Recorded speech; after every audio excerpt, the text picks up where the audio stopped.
Basically आज हम बात करें हैं प्लांट सेल्स और एनिमल सेल्स पे। प्लांट सेल्स और एनिमल सेल्स में क्या डिफरेंस होता है, आपस में इनका क्या कंपैरिजन है, किस तरह से आपस में ये लिंक करते हैं और कौन सी चीज़ों से ये अपने आप को डिफर करते हैं, आज हम इनके ऊपर बात करेंगे।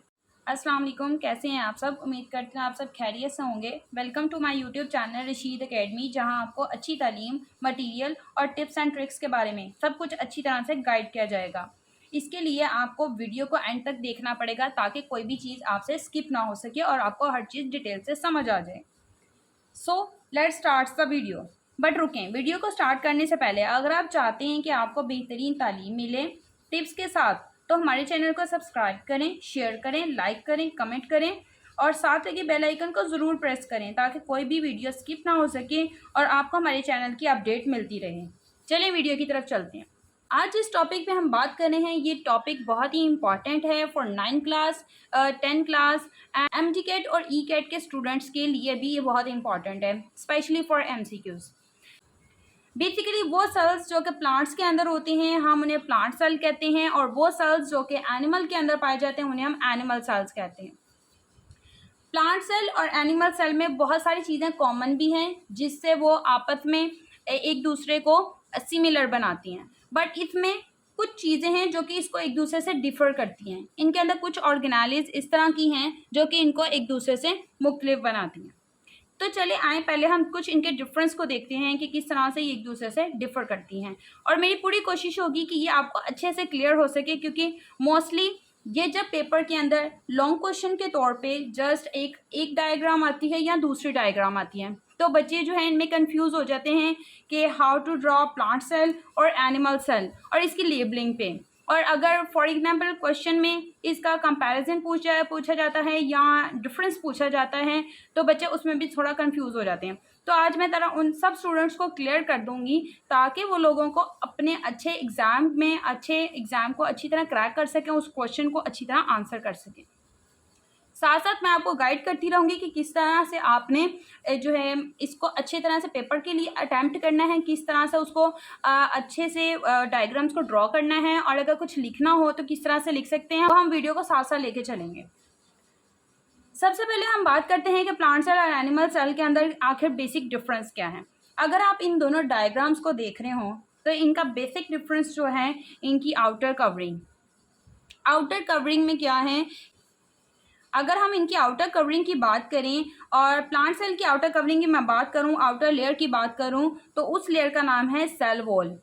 ठीक है, सेल वॉल एक नॉन लिविंग है वॉल जो कि इसको सपोर्ट प्रोटेक्शन प्रोवाइड करती है, शेप प्रोवाइड करती है प्लांट सेल को।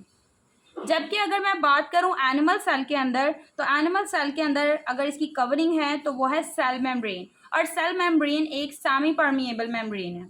तो मेन डिफरेंस इनका, सबसे मेन डिफरेंस अगर आपसे कोई पूछे कि प्लांट सेल और एनिमल सेल के अंदर मेन डिफरेंस क्या है, तो इसमें मेन डिफरेंस है सेल वॉल और सेल मेम्ब्रेन का। प्लांट सेल की जो वॉल है वो सेल वॉल कहलाती है, जबकि एनिमल सेल की आउटर कवरिंग सेल मेम्ब्रेन कहलाती है। नेक्स्ट डिफरेंस, प्लांट सेल के अंदर सेकेंड थिंग जो इसको डिफर करती है एनिमल सेल से वो है क्लोरोप्लास्ट। क्लोरोप्लास्ट जो है वो एनिमल सेल के अंदर नहीं पाया जाता। एनिमल सेल के अंदर क्लोरोप्लास्ट ना होना और प्लांट सेल में होना, क्या वजह है? क्लोरोप्लास्ट बेसिकली आपके प्लांट को कलर देता है, कलर इन अ सेंस कि उसको ब्राइट कलर देता है, लीव्स को, फ्रूट्स को और फ्लावर्स को, ताकि वो प्रोटेक्ट रह सकें। उन्हें येलो कलर दे देता है। अक्सर आपने देखा होगा प्लांट्स जो है मुरझा जाते हैं, येलो कलर के हो जाते हैं, ब्राउन कलर के हो जाते हैं, तो कभी क्लोरोप्लास्ट होता है, ग्रीन होते हैं। इसका मतलब कि क्लोरोप्लास्ट जो है अच्छी तरह से अपनी वर्किंग कर रहा है और वो सही से आपके प्लांट को कलर दे रहा है। तो क्लोरोप्लास्ट का बेसिकली प्लांट को ब्राइट कलर और वो सारे प्रोवाइड करना होता है। क्लोरोप्लास्ट एनिमल सेल के अंदर एब्सेंट होता है। सेकेंड डिफरेंस भी यही है कि क्लोरोप्लास्ट प्लांट सेल के अंदर होता है जबकि एनिमल सेल के अंदर क्लोरोप्लास्ट नहीं होता। Third difference is animal cell के अंदर सेंट्रियोल्स पाई जाती हैं। एनिमल सेल के अंदर सेंट्रियोल्स पाई जाती हैं जबकि प्लांट सेल के अंदर सेंट्रियोल्स नहीं होती। सेंट्रियोल्स बेसिकली सेल डिवीजन का काम करती है, तो एनिमल सेल्स के अंदर डिफरेंट सेल्स का आपस में डिवाइड होना सेंट्रियोल्स का काम है। लेकिन अगर मैं प्लांट सेल की बात करूं तो प्लांट सेल के अंदर सेंट्रियोल वर्क नहीं करती। तो अब हमने क्या देखे हैं, 3 डिफरेंस देखे हैं। कौन कौन से? नंबर 1 इनकी सेल वॉल और cell membrane. Second difference is इनके अंदर क्लोरोप्लास्ट होता है, इसके अंदर क्लोरोप्लास्ट नहीं होता। थर्ड डिफरेंस इज कि इसके अंदर एनिमल सेल्स के अंदर सेंट्रियोल्स हैं, बट अगर मैं इस प्लांट सेल की बात करूं तो इसमें सेंट्रियोल्स नहीं हैं। अब हम नेक्स्ट बात करते हैं कि अगर फॉर एग्जांपल आपका क्वेश्चन आ गया जी डिफरेंस का, तो मैंने आपको 3 डिफरेंस बताए। आप प्लांट सेल की डायग्राम बना सकते हो, वो 3 डिफरेंस को हाईलाइट कर सकते हो। हाईलाइट करने से क्या होगा कि वो बाकायदा एग्जामिनर देखेगा कि बच्चे को सेंस थी और उसने हर डायग्राम को बड़े अच्छे से बना के और उसका नीचे डिफरेंस लिख दिया कि ये डिफरेंस थे, दिस इज़ प्रेजेंट और this is not present, absent, और इस तरह से आप लिखें, उनका कंपैरिजन कर सकते हैं और वो बड़ा अच्छा सा एक आपका तैयार हो जाएगा क्वेश्चन। अब अगर मैं इसके साथ आपकी कंपैरिजन की बात करूं, कौन कौन सी चीज़ें इनके अंदर मिलती हैं। फर्स्ट, एनिमल सेल्स और प्लांट सेल दोनों में राइबोसोम्स पाए जाते हैं। बेसिकली राइबोसोम्स का काम होता है प्रोटीन सिंथेसिस का। तो राइबोसोम्स जो हैं प्लांट सेल के अंदर, एनिमल सेल दोनों की नीड को पूरा करते हैं और दोनों में पाए जाते हैं। Second is nucleus plant cell में भी होता है और एनिमल सेल में भी, लेकिन यहाँ पे एक छोटा सा डिफरेंस है। वो क्या है कि एनिमल सेल्स के अंदर जो न्यूक्लियस होता है वो साइज में बड़ा होता है as compare to plant cell. इसकी एक और रीज़न है, इसकी एक रीज़न क्या है, विक्यूल। इसकी रीज़न है प्लांट सेल के अंदर एक्स्ट्रा लार्ज विक्यूल होने की वजह से ये न्यूक्लियस को साइड बाय करता है और साइड करने से आपका ये उससे छोटा हो जाता है।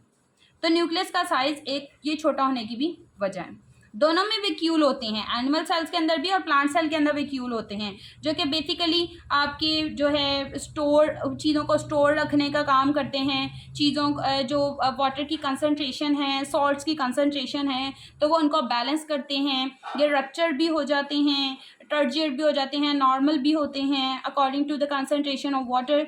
तो उनके मुताबिक ये क्या करते हैं, दोनों सेल्स को सपोर्ट करते हैं। तो वैक्यूल और न्यूक्लियस दोनों में प्रेजेंट होते हैं। इसके साथ साथ दोनों में लाइसोसोम प्रेजेंट होते हैं। लाइसोसोम बेसिकली डाइजेशन का इन दोनों में काम कर रहे होते हैं। गोल्जी कॉम्प्लेक्स दोनों में पाया जाता है। गोल्जी कॉम्प्लेक्स भी दोनों में इसलिए पाया जाता है ताकि ये क्या करें, एक पाथ प्रोवाइड कर सकें कि कौन से सेल ने कहाँ कहाँ से ट्रांसफ़र करना है वो मटीरियल जो कि डाइजेस्टेबल है, और कौन सा जो डाइजेस्ट नहीं हो सकता, कौन सा मटेरियल किस पास से मूव करेगा, इसको आगे हमने किस तरह से प्रोसेस करना है। तो ये गोल्जी कॉम्प्लेक्स या गोल्जी ऑपरेटर्स, लाइसोसोम इनके काम होते हैं। गोल्जी कॉम्प्लेक्स को गोल्जी ऑपरेटर्स भी कहते हैं। इसके साथ साथ माइटोकॉन्ड्रिया प्लांट सेल और एनिमल सेल दोनों के अंदर पाई जाती है। माइटोकॉन्ड्रिया का बेसिक फंक्शन क्या है, ये पावर हाउस ऑफ सेल कहलाती है।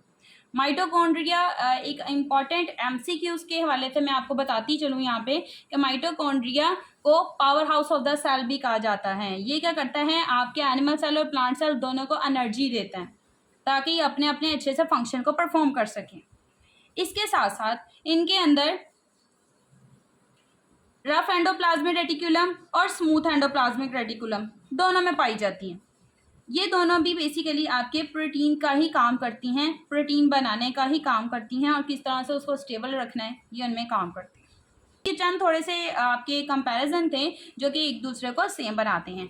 आप लोग क्या कर सकते हैं, प्लांट सेल और एनिमल सेल, अगर तो पेपर में प्लांट सेल और एनिमल सेल इनके ऊपर क्वेश्चन आता है कि right down the comparison between plant cells and animal cells, तो आप ये चंद कंपैरिजन लिख सकते हैं बाय शोइंग देयर डायग्राम्स। अगर आपको आ जाता है write down the difference between plant cell and animal cells, तो ये 4 मार्क्स के लिए अगर आता है, तो अगर आप 3 डिफरेंस लिखे डायग्राम्स बना देते हो तो मेरा ख्याल है आपके फुल मार्क्स होंगे। ठीक है। दूसरा ये कि अगर आपको अलहदा से आ जाता है write down the structure of plant cell and write down the structure of animal cell, तो आप उसको बेसिक उनके फीचर्स को हाईलाइट करें। वैक्यूल हो गया, आपका न्यूक्लियस हो गया, आपकी सेल वॉल होगी, राइबोसोम्स हो गए, माइटोकॉन्ड्रिया हो गए, क्लोरोप्लास्ट हो गए, और ये आपके लाइसोसोम गोल्जी ऑपरेटर्स हो गए। आपने इन्हें बनाया इन्हें चंद एक हाईलाइट किया और इनको लेबलाइज कर दिया। लेबल लाजमी करना, जितना अच्छा आपका लेबल होगा उतना अच्छा आपको मार्क्स मिलेंगे। तो ये अगर आप ये टिप्स को फॉलो करते हैं और इस तरह से चीज़ों को लिखते हैं, और मेरी पूरी कोशिश थी कि आपको ये चीज़ समझ आ गई और इंशाल्लाह समझ भी आई होगी। तो अगर आपको कोई भी किसी किस्म की भी कोई क्यूरी है, कोई क्वेश्चन है, इससे आपको मज़ीद गाइडेंस चाहिए फॉर एग्ज़ाम पर्पज़ और फॉर 9 एंड 10 क्लास स्पेशली, तो आप क्या कर सकते हैं, कमेंट सेक्शन में कमेंट करके पूछ सकते हैं। मेरी पूरी कोशिश होगी कि मैं उनका आंसर देके आपकी वो क्यूरी को रिजॉल्व कर सकूँ। बाकी अगर आपको हमारी वीडियो अच्छी लगी हो तो रशीद एकेडमी को लाजमी सब्सक्राइब करें और मज़ीद आगे भी शेयर करें। अल्लाह हाफिज़।